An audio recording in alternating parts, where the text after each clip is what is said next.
Professor Tardan, digamos que houve uma briga em um estádio de futebol. O torcedor, ele foi agredido.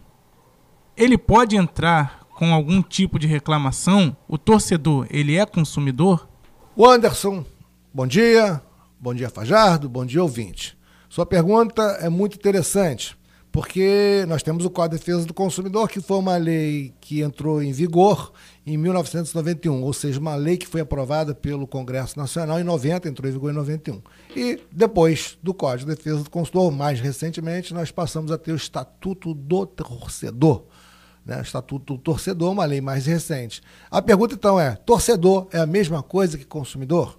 Bom, nós temos que observar duas situações. Né? Primeiro, o torcedor que, de fato, comprou ingresso e se encontra no interior do estádio no momento que sofre a consequência, ou seja, o dano. Vamos imaginar a vítima de uma briga, de uma confusão no interior do estádio.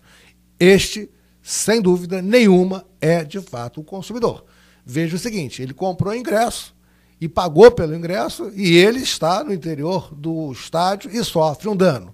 Portanto, a responsabilidade é solidária. O que significa dizer isso? Que todos os responsáveis pela organização daquele evento vão responder, inclusive o clube. No caso do Rio de Janeiro, nós temos aí a Suderj, né? Temos os dois times envolvidos, né? Todos os organizadores do evento vão responder do ponto de vista civil, portanto, do ponto de vista da indenização pleiteada por esse torcedor, consumidor que sofreu a lesão, a agressão, o dano no interior do estádio. Todos poderão responder. Ou seja, ele, consumidor, torcedor, está autorizado a escolher um ou todos para responsabilizar do ponto de vista da indenização. Do ponto de vista criminal, é outra questão. Nos interessa aqui o direito do consumidor. Observando que aqui no Rio de Janeiro, no caso do Maracanã, nós temos no interior do estádio do Maracanã um juizado especial para discutir as questões criminais. Evidentemente, crime responde quem efetivamente agrediu o outro, quem causou o dano. Mas do ponto de vista do direito do consumidor, todos responderão solidariamente.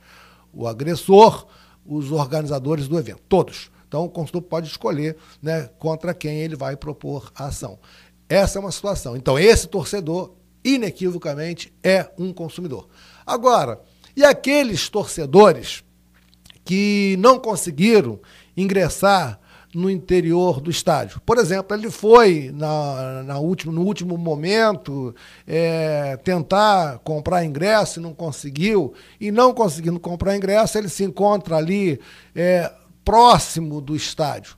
Esse consumidor ou esse torcedor que não conseguiu ingressar, ele é um consumidor? Bom, nós já falamos que para ser consumidor é necessário que você pague, né? Compre, contrate. E esse ainda não contratou, ele não conseguiu contratar, ele não conseguiu ingresso, mas ele está ali no âmbito, no raio, né, do evento, no caso da partida de futebol que está sendo realizada, no âmbito muito próximo do estádio. Esse sujeito também seria consumidor? Não, ele não é consumidor, mas o Código de Defesa do Consumidor também tem proteção para esse que não é consumidor. Nós vamos chamá-lo de equiparado a consumidor. E aí sim, fazendo uma conjugação dessas duas leis, Estatuto do Torcedor e o Código de Defesa do Consumidor, a gente poderia amparar e proteger esse torcedor que está no âmbito, num raio de proximidade com o estádio. Porque o Estatuto do Torcedor estabeleceu um raio de responsabilidade para os organizadores do evento. E esse raio, né, então, responsabiliza todos os organizadores do evento por toda a infraestrutura em torno do estádio. Por exemplo, questão de estacionamento, né? Evidentemente que os organizadores do evento vão ter, eles terão que, junto com a administração pública, desenvolver uma infraestrutura, o problema da segurança. Imagina um evento que não seja de futebol, qualquer evento, porque o Estatuto do Torcedor não é necessariamente para futebol. Um evento em que não foi realizado, organizado e não foi comunicado com as autoridades públicas. Evidentemente, qualquer incidente que haja no âmbito, no raio de ação daquele evento é de responsabilidade dos organizadores. Portanto, né, fazendo essa conjugação, Estatuto do Torcedor com o Código de Defesa do Consumidor, é possível responsabilizar todos que estão ali num raio de proximidade daquele evento que haja incidente. Agora, nós temos que levar em conta outra questão, que é o telespectador. O evento está sendo transmitido e o torcedor está lá em casa, enfim, assistindo tranquilo na sua poltrona e fica muito frustrado porque o seu time perdeu. Tá bom, né?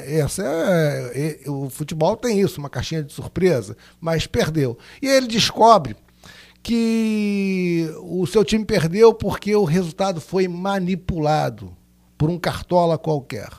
É possível responsabilizar, sim, né, o clube pela manipulação. Afinal de contas, né, se o presidente do clube consegue manipular o resultado e faz o seu time perder porque interessa por questões econômicas, enfim, da corrupção, da cartolagem, esse torcedor pode propor ação de responsabilidade civil pelo constrangimento, porque quando o seu time perde, certamente, né, o sofrimento é grande.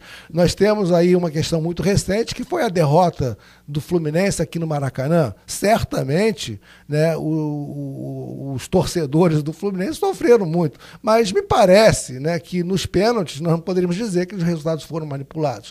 Agora, né, se de fato o juiz beneficiou esse ou aquele time, não poderia responsabilizar o time pela manipulação do juiz. Afinal de contas, a gente espera que o juiz tenha isenção.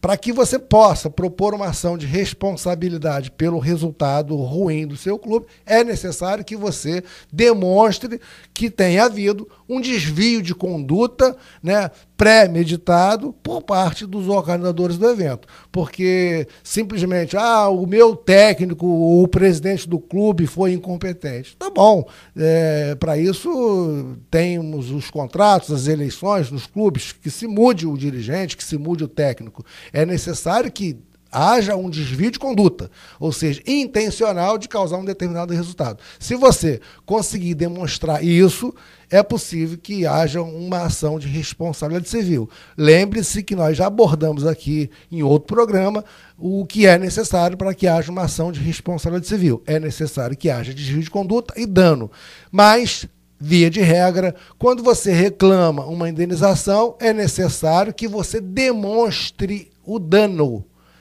O ônus da prova cabe a quem alega. Se você está alegando que o resultado ruim do seu time foi em razão do desvio de conduta, demonstre isso. No próximo programa, Fajardo, nós vamos abordar a questão da inversão do ônus da prova. Quando pode e quando é possível inversão do ônus da prova, ou seja, o consumidor simplesmente alega e o outro lado teria que provar. Essa é a nossa próxima tarefa no nosso próximo encontro. Grande abraço, bom dia a todos.